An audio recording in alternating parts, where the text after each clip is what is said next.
the Starting Why podcast.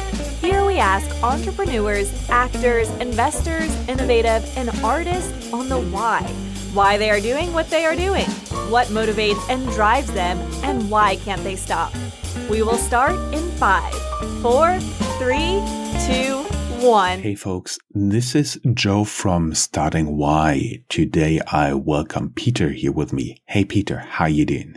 Hi Joe, how are you? Nice to be here again. I'm doing great. Thank you. Yeah, totally my pleasure. We may tell our audience who is first listening to us that we have, I would say, quite some history. You've been a very early guest when I was running a Germans-only podcast. I do believe the recording was 2013 or 2014. Yeah, that was in the very early stages of me being an entrepreneur as well. I think it's nice to see you along the way and your company growing and keep in touch. Like, I think every couple of years we do this now. I think it's the third. Is this the third time? But it's hard to separate it from the times we met in person. Yeah, I do believe it's our fourth interview. First, we had this German-only interview. Then we had the interview on Invest in Hessen about your AI startup that you're currently running. And then we had the third one where we already talked about your mental framework on Startuprad.io entrepreneur tools. That's right. So, well, glad to be here again. Yeah, totally my pleasure. As people can already guess, you're already for quite some time in the game, even though you're not old yet. Well, I turned 32 a couple of days ago, so the clock is ticking nonetheless. Congratulations. Thanks. Just 32 and already running for 10 years your own businesses. How did you start out and why did you start out? So it's eight years almost now. And I started out with one product, figuring out that with the mind, now that we're talking about mindset today, my mindset back then was I was working corporate and that did not suit me at the time because I still I had a lot of energy and wanted to create a lot of things and was searching for my place in this world and work-wise. And so I went in engineering first, and then I went into banking. And once I figured out that I want to do something by myself first, and then maybe go back into a classic job, maybe later on when I'll have family or something like that. That was my thought back because I didn't have much of a responsibility towards anyone, at least not a financial one. So I decided that that's going to be it for me. And it wasn't really that much like it was that way around. A lot of people have it the other way around where they have an idea first and then they decide to become an entrepreneur and act on it. I decided to become an entrepreneur and was looking holistically at the options that are out there from my point of view back then, what I can do. And so I figured out that I want to start with something that's not a rocket because that would take a lot of time, a lot of trust from investors. So I was looking for something where you don't need a track record, you don't need insane sums of money, and you can start quickly. We may, for our audience, in order to get this joke, tell them that at first you didn't want to take a rocket because you started studying aeronautics, aviation, and aerospace science. So you were on your path to become a real rocket scientist. That is true. Yeah, that's right. But I thought that's not a good start for me because I didn't have any contacts and I didn't have much of a capital. I had a couple of thousand euros and like 6. And then I got borrowed by my family. I got borrowed 3K later on, but that was it. And so that was the point. And so I started with a beauty brand. I started a beauty brand because I thought there's still some space for that on Amazon. So my thought was put something on Amazon, get some influencers, which was 2013. It wasn't that big of a hype yet. Make some social media, and that was it. So that started my first an aftershave for women, and from there on, I kept building onto cash flows. We may add that this aftershave is actually a body aftershave. So it's not for bearded women. It's a body aftershave. And we've been discussing this in the past, but basically, how did you approach this problem? How did you come up with a project? Because you decide, okay, I want to be an entrepreneur. And what were the steps between you deciding to take your savings to borrow some money and become an entrepreneur and actually figuring out the real product? What did you do there? Was it like gut feeling? Did you use, as former rocket scientists, a lot of analytic tools, or was it somewhere in between?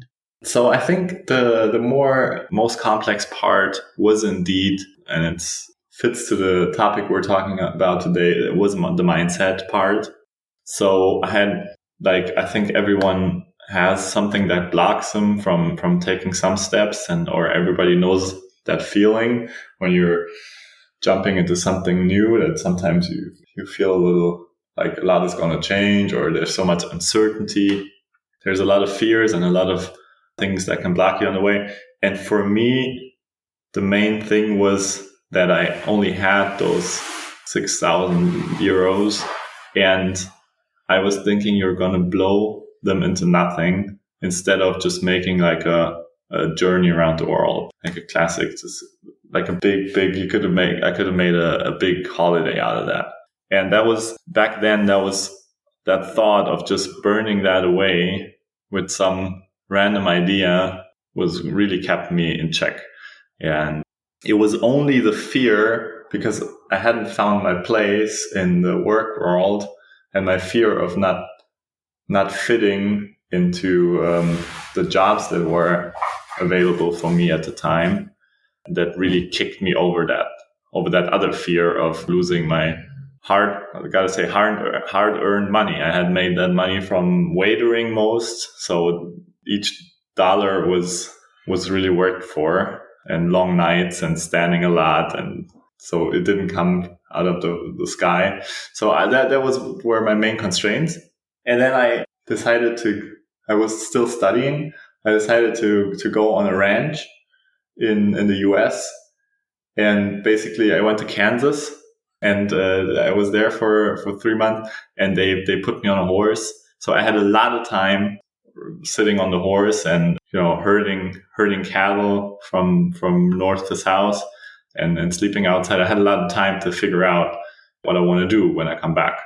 And I had so much time there to think. So basically you booked something like a working holiday, travel and work, something like that? Well, it wasn't that much. It wasn't like that. I called, I must have called like almost 30 ranches. It was probably 30. And my offer was, look, guys, I'm going to come over. I got 3 months that you can do the ESTA deal. I'm going to come for 3 months. I'm going to work for free. You guys just give me a roof and something to eat. And that's my deal. Because I really wanted to do that. And there, first of all, these guys were entrepreneurs, obviously, because they were running this whole place. It was a small family, 2 adults and their son. So they were running that. And there was like my first also interaction with someone who's running their own business and being very up close and getting rid of a lot of my questions, like also about mindset, and a lot of time to think, because you spend hours and hours, for example, just searching for a lost calf on your horse all alone, just having one direction, and you're walking half the day, you're riding one way, and then you turn around if you didn't find it, and you go back. And then you start out the next day in another direction. So you have a lot of time, and that gave me the time. And I think that's very important. You need some time to think. If you're all like garbaged up by media and everything, you barely have time in a day to think. And if you even go to sleep with your TV on and everything, you barely have time to think and plan things out. That's an important thought. Would just like to increase that a little bit before we go out of the range mentally, because I also realized that you need time without any interruptions, without any meetings. What I did is I get most of my external meetings booked with an online tool with Calendly. So basically I made room there and I can be very, very sure there's no one trying to reach me in this time. How are you going to do it? And what amount of time do you think is reasonable? For me, it's like every morning until 12. And after that, I'm a little bit off for lunch, potentially external lunch. And then I'll be bookable until, let's say, 7, 8 or 9 in the evening. It obviously depends on the person. I can only speak for myself. I think the weekends do it for me mostly. So I really try to keep my weekends as work free as possible. Obviously, that doesn't work always. That's in my job, but I try to keep them as clean as possible. Take long walks, but not take them off so that you can, in order to shut myself or shove in more information from other sources like watching Netflix all day or stuff like that. The real quality time to think is just walking through the woods or anything that doesn't create extra input so that you have time for your brain to think. There's a lot of fears, obviously, that occur when you take the path of having to make all of your decisions yourself, having barely any decisions like really taken away from you.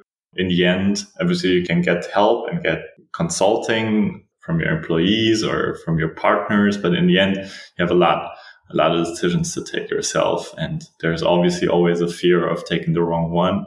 There's always, as an entrepreneur, you have a limited amount of resources. And if you overinvest, you might dry out.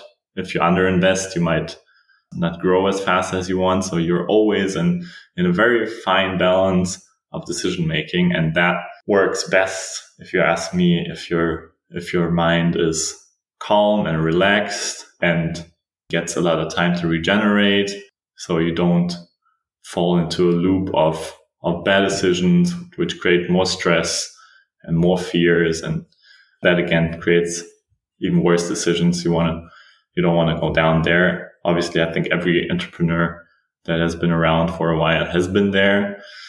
And you got to dig yourself out, get your head clear, and look forward. And that's what I mean by time to think. Really map out what to do, map out what the worst case is actually. I think that always helps your mindset a lot. Mapping also out what is the worst case that can happen, and figuring out that no matter what happens, you're still going to be alive and be able to do other things or do the whole thing again, worst case, and that life goes on. And that thought, it keeps getting, I think, covered up once you're in a bad mindset, because then you really panic as if the world would end the next day, which is usually not the case. It's just you lose some money in the worst case. That is also something I had to learn in like the first 1.5 years of being a solo entrepreneur. And I realized I can do a lot with outsourcing stuff. So you have to think through what should be done. And then I use mini job sites, crowdsourcing sites or stuff like this, and get really small jobs, small routine jobs, like, for example, editing videos, editing audios. That is something I get out of my way. I'm not relieved of the responsibility. I have to listen to every interview again. I have to watch every interview again.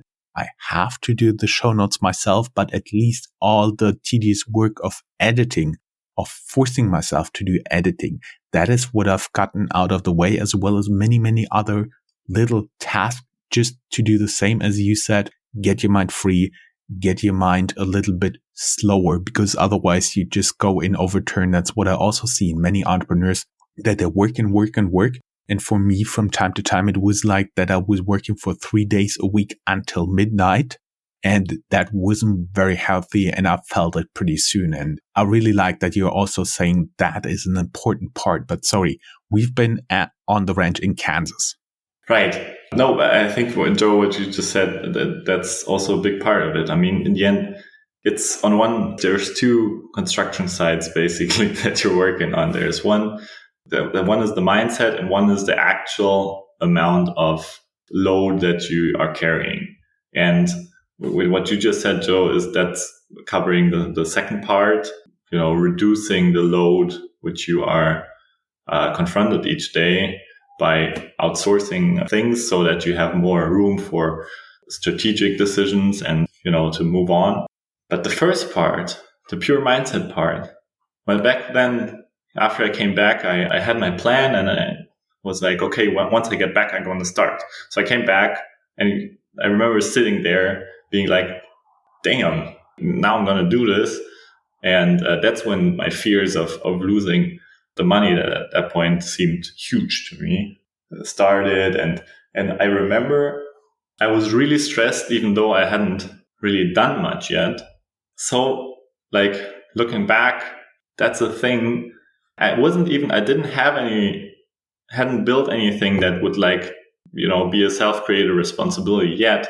Just the thought of it was stressing me just as much as today when something really big is coming up or something big is going wrong, or, if there's a huge legal fight that is carrying on. And back then, that thought alone of doing something was as stressy as really big things now. And that's basically in category 1. How's your mindset at the point? And obviously it grows with experience and you grow in it. But back then, that was as worse. I was in a very bad place. And I remember all I could do for the first couple of weeks or month even, that's 2013 back then, was write 1 email a day. That was already and I was thinking, okay, Peter, you're kind of frozen because it's so it was such a wild thought back then for me to start my own business. No one in my family had done that really. It was totally out of my environment. None of my friends had done that. So I had no one where I could relate to and be like, oh yeah, he did it and it's fine. It was only external figures. And I was so I forced myself to do 1 task a day at least because I knew I wanted it. I was just not in the mindset, you could say, that was suitable at the time because I had too much fear. So I forced myself to do 1 task a day, write 1 email a day, find a new supplier or find a supplier for my product, 1 email a day until I found one, and then I have 1 call a day. And that carried on for quite a while, I gotta say. That carried on for quite a while. And I had a lot of feelings come up once you go down the path. And you notice that your main thing you got to work on is indeed your head, is indeed your mindset. Because if my mind would have been in the right place, I could have written 100 emails a day, So, but I'm fine with how it went. But I remember how much of a struggle for my brain it was at first to live with this thought of, because once you're an entrepreneur, you're basically in space. You're looking around and you can go anywhere. That amount of dimensions in which you can go, directions, is also kind of overwhelming. If you have a job and someone in the morning tells you what to do, you have a limited amount of directions you can go that day. That's also sort of soothing, I find, and very comfortable. I felt once I went out into space, I was like, all right, so that's what I'm, you start missing things once they're gone. And that's what I realized. And that's something you got to put up with. And once you do that, you grow, obviously. And the space you are in as an entrepreneur is way beyond what the Monopoly game squares allow you, where you can build a red house or a greenhouse onto the fields. You can basically build a barbershop or a rocket station. The limitlessness of the options can be overwhelming. And I think that's a big thing you grow into with the mindset. Exactly. That's what you've been talking about, this growing into this, taking baby steps. That very, very much reminded me of when I started out. Also, very small steps were very low intensity, and then you get better and better and better. For example, at one point, I was publishing at Startuprad.io 1 interview a month and sometimes news wrap-ups. Now I'm down to 1 interview a week. sometimes additional episodes, special publication, bonus episodes.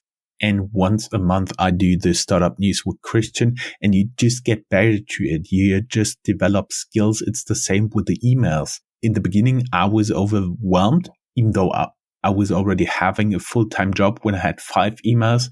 Now it's no exception. If I go back to the office Monday morning, I turn on my laptop and I see in my AI filter alone, there are more than 200 emails. Actually, also this AI filter is something that helps me a lot because I just go after the headlines and everything I don't release from this AI filter. I never have to read or see again. Right. And you also started a whole new platform and everything, it's growing, like you're building your whole ecosystem. So, and it's nice to, every time I see you again, or we do this, I see how both of us grow in their spaces. So I see. So we're now back. You've been to this farm in Kansas, riding on horseback and getting cow and cattle ready. Then you came back and you took very small baby steps into developing your first product. Then at one point it was successful and we did the interview. And what happened then? Because I do understand you also have now a company that does much more. At the time, we called it Pythia when I interviewed you, but now in LinkedIn, your brand is Swarm Intelligence. And with that, you're doing much more. Can you elaborate a little bit on the path you took there? That's right. Yes, of course. So the main next, once I had found my piece with, it took, like I said, a couple of months, almost a year, when I found my piece with my new role and my new path that I took, and I, started being on top of things. I met another entrepreneur, and he told me that he had 3 companies.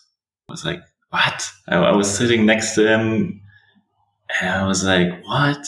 3 companies? How is that possible? That's outrageous. It was completely out of my universe. To have multiple companies, like one person, how does that make sense? Isn't that, how do you do that? How do you manage that? And where do you get the time from? What do you do? So I talked to him, and he really blew my mind with this, just with saying this. And for me, it was completely out of here. So, and he said, well, you manage this. That little spark made me think about the idea of replicating the success of one product, one brand, because you can have it once it's started, you can have it managed, you can add people, and then obviously you can also keep on that and keep the focus, but you can also start more companies than one. That basically was the next big mindset change. When this was like, it blew my mind. So I started a bunch of more brands. I started a socks brand and a CBD brand. I started a detergent brand for men. It collected up to 11 brands, and all of them had in common that they were mostly online focused and trend focused. And so over the course of that, we built our own software in-house in order to keep all the brands well covered with the newest trends. And we basically built already back then a trend scouting machine that would take data from the internet and aggregate it and find new trends.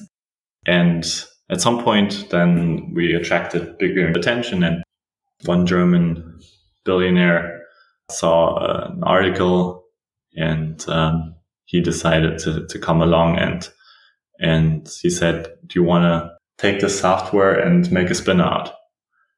Spin-off. So we created another company just for the software and have been developing it since. So we got into software through that. And now it's a SaaS software, and a lot of big companies are on our partners and user lists, and we mostly do corporate. That's that. But from a mindset perspective, the most important thing was just that little spark of someone telling me, hey, you can have more than one company like that. So that's the next chapter. When I reflect a little bit from the outside, was this the step when you decided to come from a place of being a entrepreneur with one company to a multi-entrepreneur to have a portfolio of companies. Was that the step you're describing? Yes, exactly. That was, I think, the first big mindset part, I think, is once you realize you're an entrepreneur now and you are able to direct your energy where you want to into that space. The first big step of mindset is doing that and losing the fear or getting rid of some of the fear. You obviously never lose the fear totally, but making a deal with your fears and being able to work. And then the next big step for me was this thought of being able to expand. And so that was, I think, the second big mindset step. And can you share with us a few hints and tricks you've learned to control something like almost a dozen of different businesses by now? Yes. So it is resource allocation. It's an absolute resource allocation game. So where do you allocate your money and your time, and where does it make most sense? And how do you deploy that in an efficient manner? So that's the game you're entering in, I think, when you decide to do that. It's obviously also the same game when you have one company, but that takes it to another level. And I had to force myself in some ways to stop doing some things, to stop doing things that other people can do as well. Actually, I got to add that to in between, as that's also a mind step thing. A mind. Don't worry, we call this interview Peter Hart talking about mind steps. Yeah, we'll call it mind step for now because I'm going to say it anyway. So that's a big mind step, that you decide, that you learn to let go, and you learn that other people can do what you do as well. And they do it in a different way. And some people get really irritated by that. And that was for me as well, especially if you're sort of a perfection person. You really have to let that go because other people do it in their way. But in the end, you can't do it all by yourself. And internalizing that thought is, I think, for each person that wants to become an entrepreneur, something that they have to let go at some time, at some point in their career. For some people, it's easier. For some people, it's really hard. I think I was somewhere in between, but you got to let it go because you can't do it all, and you can't run Amazon by yourself because it's way too much to do, I would say you can try it for just one day and then you're done. Yeah, Jeff Bezos cannot answer all the customer calls. It's just impossible. But it would be very interesting what would happen if Jeff Bezos would be for just one day on the Amazon customer hotline. That would be just amazing. But very important for me was, how did you decide what do you do and what do you don't do? Well, I think that's... It's a difficult question. I know. It's a difficult question because I don't want to go into the specifics because that's not... I think you got to figure out which of my tasks can I package in a way that someone else can do them. That's an easy one with customer messages, even though if you love your business, it's also you really want your customers to get the best answers onto their questions as possible. And if someone, if that yourself, the business best, so you have, and you probably love it the most within the company from all persons. So you are going to answer your customer messages from your perspective in the best way possible. And let's stick to that little example. Even that is hard to give away because you see someone else answering your customers and you look at the message and you're like, could you do this a little bit kinder maybe? And that person asked 3 questions and you only answered 2. And you get really stuck on that. But it's the way that things are. If it's your own, there's no one ever, or barely no one ever, can be really lucky, which I was, but with some of my crew, you can't count on anyone loving your business as much as you do. You have to really internalize that, because otherwise you won't be able to let go, because you always see the difference in quality and the difference in love between you doing a task and someone else.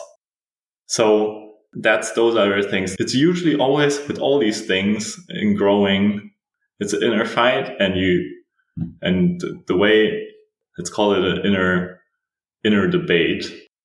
And if you manage to settle it in a way that's productive, then you move on and you grow. And that's basically the main work. And then basically the rest of the work is, telling someone to do it, which is, I think, the smaller portion. It's all a mindset work. I also like your approach. I would personally say, like you described, everything you can really outsource. You can probably describe that another person can actually do it. That's really important. And secondly, would I also try to think about is the impact. So what is the final impact? That's why I also review all audio and video content myself first. I do the little snippets I now share on social media just myself, because that's the impression I want to have. And I really cannot get somebody else to take responsibility for that, because I cannot really describe it. That's something personal. And until I'm able to do that, until I'm able to really teach that to someone, I have to do it myself. That's the impact down the road I was getting at. That's right. And that's also a task of the whole thing, obviously, to be able to package it in a way someone else understands what you want as precisely as possible. And, there's a lot of things you learn along this way. But the main thing is, I think, the mindset work. Because once your mind, and this is over all these years, and the way things build up on top of each other, every time was the same thing. If my mindset grew, then my business grew afterwards. And if my mindset grew, I attracted more stronger people.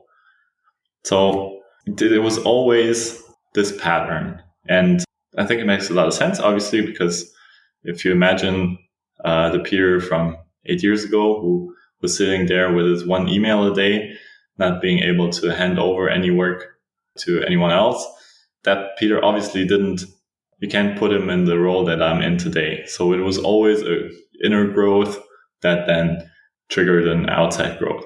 I really like that. And I think that are awesome closing words. And I also would like to add, from a corporate and an entrepreneurial perspective, that was always the hardest, not only doing your work yourself, but also getting somebody else smart enough to do it. With smart enough, I don't mean how smart the person is, but giving them the right information to do the task properly. Not only describing, do this and this and that, and then at the end there comes an email to the client, but also try to be positive, try to be this and that. Really properly describe what you're looking for, not necessarily how to do it, but the goal. And if you have the best employees possible, they'll know what to do. Otherwise, you can help them. That's the way I would do it. But I'm also open if you find a different way, a better way for you. Yes. And obviously, you grow your skill in time. You have a better eye for who you want to work with and who you don't. That's obviously a learning and experience process, which everybody has to do. And I have 2 experiences I want to share that never seem to work, but a lot of people do that.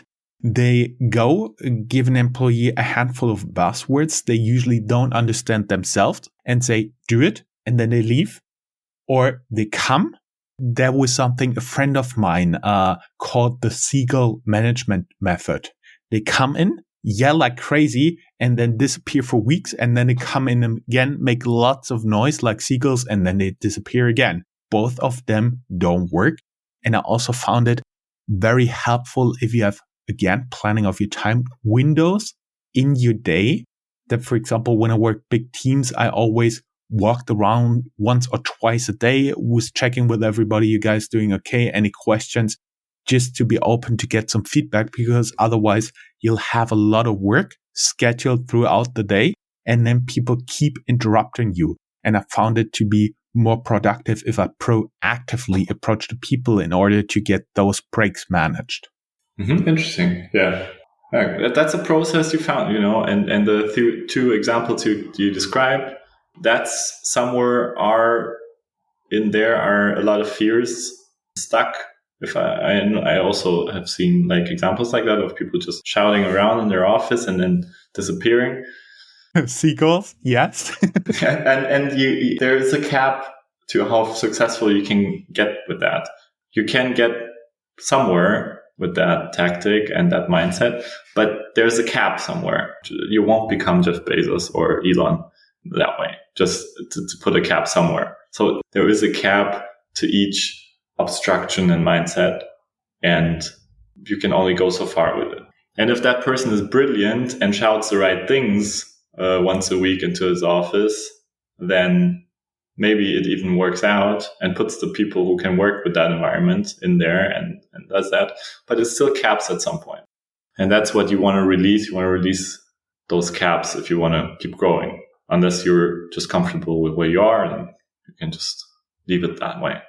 Right. Okay, Joe. Sorry, you really made me laugh here. If there's a brilliant person, they go into the office, yell the right buzzwords one day a week, and then they disappear again. That may even work. I've never seen that working. But I've seen it work, but it caps somewhere, depending what you understand from it works. Is it a profitable business that makes $1 million a year? That can already be, it works, but if you ask, to go back to these guys, if you ask Jeff, what is a business that works, he'll be like, yeah, well, a business like mine is a business that works. So it depends on what you want. If you want to go big, then it doesn't work at some point, I think. Great. Peter, I think I'll have you back maybe sometime early next year, and we further this discussion. So far, thank you very much for sharing your steps from becoming a cowboy on a ranch in Kansas to a scared entrepreneur to a multi-business entrepreneur with their own portfolio. Thank you very much. Greatly appreciated. My pleasure, Joe. See you again. Bye. Bye-bye. Bye-bye.